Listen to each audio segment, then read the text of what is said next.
सुप्रभात बच्चों, इस विद्या कार्यक्रम को सबका स्वागत है। तो आज हम व्याकरण के बारे में चर्चा करेंगे। तो हम व्याकरण क्यों पढ़ते हैं? तो हम व्याकरण क्यों पढ़ते हैं बच्चों?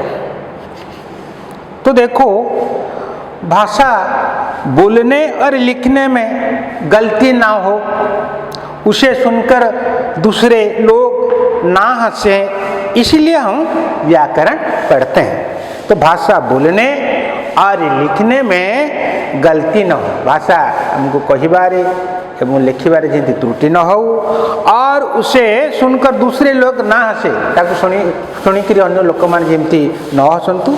तो इसलिए हम व्याकरण पढ़ते हैं। तो देखो, व्याकरण में पहले हम वर्णमाला के बारे में हम चर्चा करेंगे। तो देखो, हिंदी की वर्णमाला में 2 प्रकार के वर्ण हैं। कितने प्रकार के वर्ण है? 2 प्रकार के वर्ण है। तो देखो, वर्ण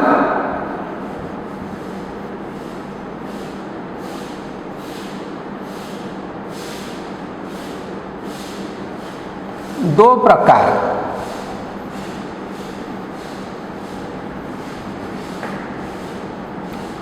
तो वर्ण कितने प्रकार के हैं? वर्ण 2 प्रकार के हैं। तो क्या क्या है? तो एक है स्वर वर्ण और दूसरा है व्यंजन वर्ण।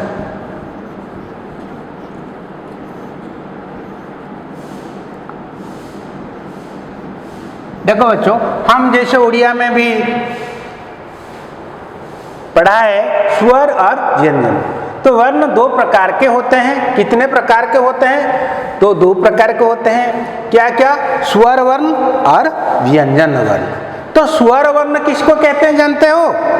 स्वर वे ध्वनियां हैं जिनके उच्चारण में मुख विवर से बाहर आती हुआ, तो मुख विवर से बाहर आती हवा का कहीं कोई अवरोध नहीं होता। तो मुख विवर से बाहर आती हवा कहीं कोई अवरोध नहीं होता। अर्थात स्वरवर्ण से वर्ण जोटा मुख गह्यरु बिना बाधारे से पदा को बाहरी आसी थाए। तो स्वर वे ध्वनियां हैं जिनके उच्चारण में मुख विवर से बाहर आती हवा का कहीं कोई अवरोध नहीं होता, के पहले केउठी अटकी जाए नहीं। तो बिना बाधा से ये निकलती है। तो जिस वर्ण बिना बाधा से मुख गह्वर से निकलती है उसको स्वर वर्ण कहते हैं। तो देखो, स्वर वर्ण 11। कितने? 11। तो ये स्वर वर्ण इसको कहा जाता है अ, आ, हर्षई, दीर्घई, हर्षौ, दीर्घौ, री, ए, अय, ओ, औ। देखो, गिनती कर लो। 1 2 3 4 5 6 7 8 9 10 11। तो स्वर वर्ण हिंदी में कितने स्वर वर्ण होते हैं? 11। इसको स्वर वर्ण कहा जाता है। अ, आ, हर्षई, दीर्घई, हर्षौ, दीर्घौ, री, ए, अय, ओ, औ। ये 11 स्वर वर्ण होते हैं।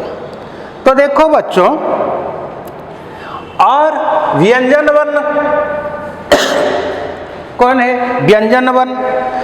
व्यंजन वे ध्वनियां हैं जिनके उच्चारण में मुख विवर से बाहर आती हवा का कहीं ना कहीं पूर्ण या आंशिक रूप से अवरोध होता है। आंशिक अवरोध होता है। तो मुख विवर से जो बाहर आती हवा कहीं ना कहीं पूर्ण या आंशिक अवरोध होता है, तो रुक जाता है कहीं ना कहीं। माने व्यंजन वर्ण से गोटे वर्ण से मुख गह्यरु बाहरुवा पदाक बाहरुवा पवन से गोटे पूर्ण मात्रा किंबा आंशिक मात्रा टिके अटकी जाए बा अवरोध हो जाए। तो देखो ये व्यंजन वर्ण है। हम व्यंजन वर्ण दो प्रकार के होते हैं, वर्गीय और अवर्गीय। तो मैं पहले वर्गीय को लिखता हूँ। ये का बच्चों और खा गा और घा वा, ये 5 है क वर्ग का, का ख गा घा वा, और च छ ज झ न्य, ये 5 वर्ण च वर्ग का। और ये ट ठ ड ढ ण, ये 5 ट वर्ग का। और ये त थ द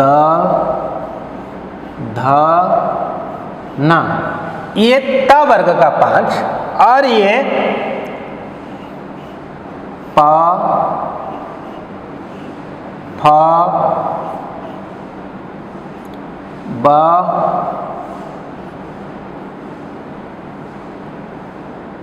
भ म। तो ये देखो बच्चों 25 है, 1 2 3 4 5, 1 2 3 4 5। इसको कहा जाता है क च ट त प। तो देखो ये 5 वर्ण है एक एक लाइन में, तो इसको कहा जाता है वर्गीय वर्ण। तो देखो बच्चों, ये देखो है ये और ये क्या जानते हो? ये क्या ये डा है और ये डा है, डा। तो हम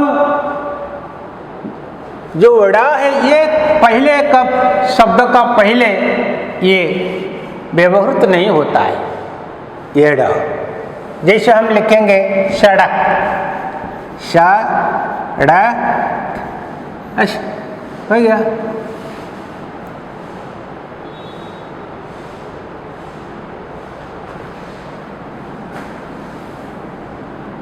वैसे डर, डर हो गया, ये आएगा। और ये देखो ढा, और ये ढा, इसको ढा कहते हैं, ढा ढा। ये शब्द के बीच में उसका व्यवहार होता है। जैसे हम बोलते हैं देखो ढोल,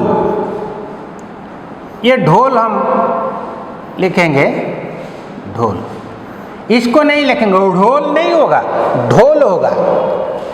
तो और लिखेंगे पढ़ा, पढ़ा, पढ़ा, ढा में कोने पढ़ा, तो इसका भी उच्चारण ये डा है और ये ढा है, ये ढा है, ढा, ये बिंदी इसके नीचे दिया जाता है,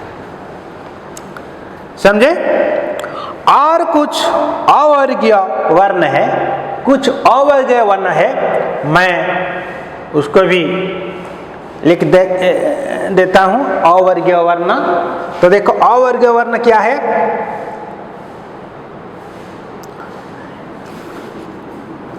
इधर लिखता हूं,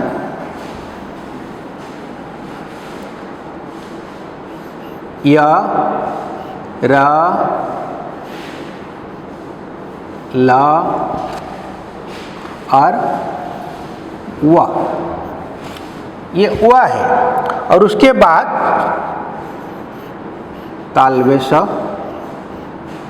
मूर्धन्य स, दंत्य स और ह है। और कुछ संयुक्त व्यंजन है, ये है श, त्र, ज्ञ और स्र, ये सब संयुक्त व्यंजन है। तो दो दो वर्ण मिलकर उसका गठन हुआ है, ये संयुक्त व्यंजन है। तो देखो स्वरों को दो प्रकार में बांटा गया है। स्वर कितने प्रकार के होते हैं? दो प्रकार के होते हैं, एक ह्रस्व स्वर और दूसरा दीर्घ स्वर। तो ह्रस्व स्वर क्या है उसको हम चर्चा करेंगे। तो ये हो गया, उसको मैं हटा देता हूं। तो देखो स्वर दो प्रकार के होते हैं। कितने प्रकार के होते हैं? दो प्रकार के होते हैं स्वर। तो क्या क्या स्वर है देखो, एक है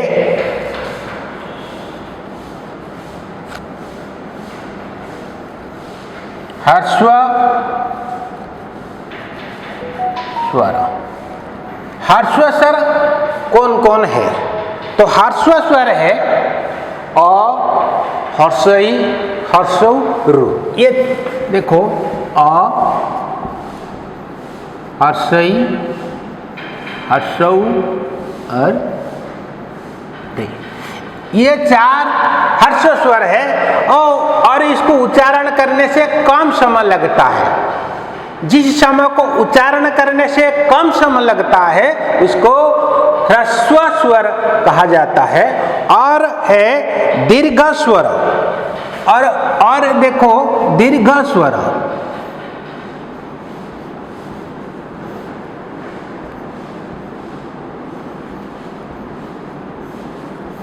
तो जिस वर्ण को उच्चारण करने से तो ह्रस्व के अपेक्षा दुगना समय लगता है उसको दीर्घ स्वर कहा जाता है।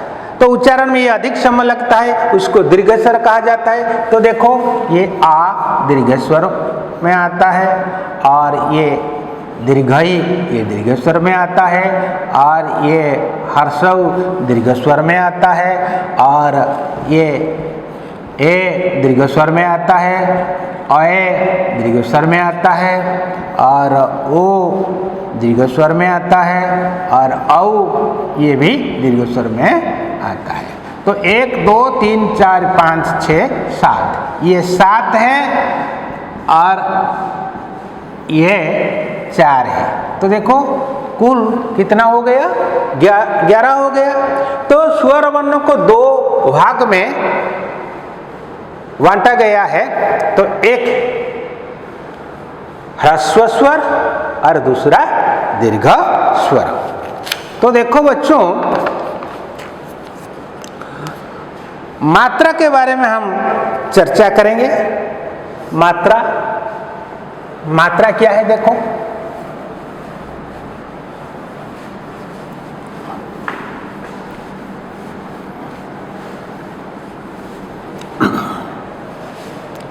तो मात्राएं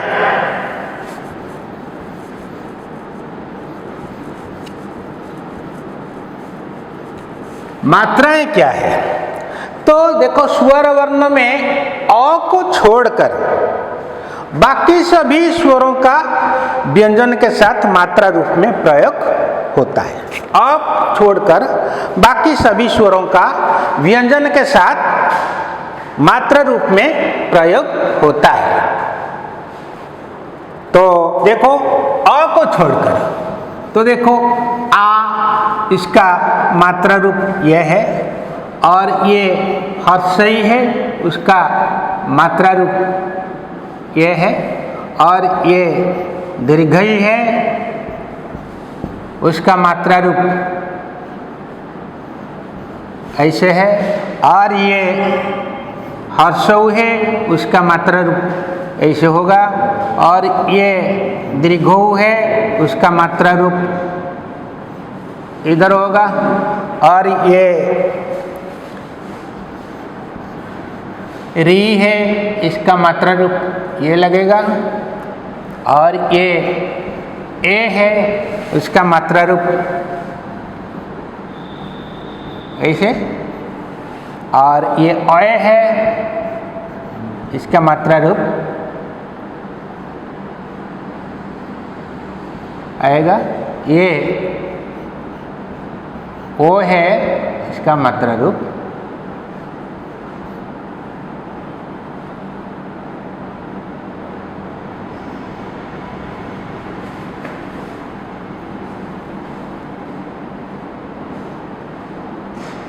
ओ, और ये औ है, इसका मात्रा रूप। तो ये व्यंजन के साथ प्रयोग होता है। तो जैसे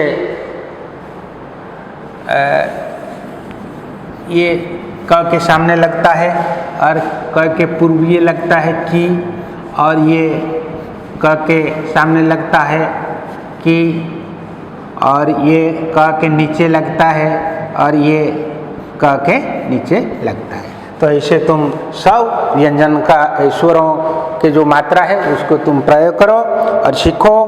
आज के लिए इतना ही है। सबको मैं धन्यवाद देता हूँ और समाप्त करता हूँ।